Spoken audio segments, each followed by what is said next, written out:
je m'appelle Danielle Puge et mon instrument c'est l'accordéon. Alors l'accordéon c'est un instrument un peu particulier car on a un rapport assez intime avec lui. Il est placé contre notre corps, ce qui n'est pas le cas de tous les instruments et on le sent vibrer quand on joue. L'accordéon est un instrument à vent. Pour chaque touche correspond une soupape. Quand j'appuie sur une touche, une soupape se lève. Derrière, il y a un petit trou avec 2 lames métalliques et lorsque j'actionne mon soufflet pour aspirer de l'air, ça met en vibration la petite lame et elle produit le son comme le ferait un harmonica. L'accordéon a été inventé en 1829 par un Autrichien. Il est fabriqué depuis toujours en Italie.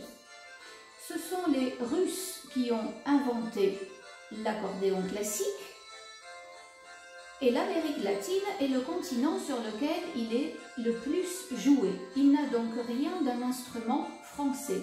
Par contre, ce qui est bien français, c'est le style musette, apparu à Paris au début du siècle.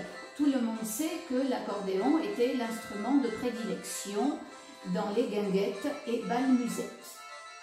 Alors, que peut-on jouer avec un accordéon? Le répertoire est vaste et va de la musique populaire, traditionnelle et folklorique à la musique classique et contemporaine.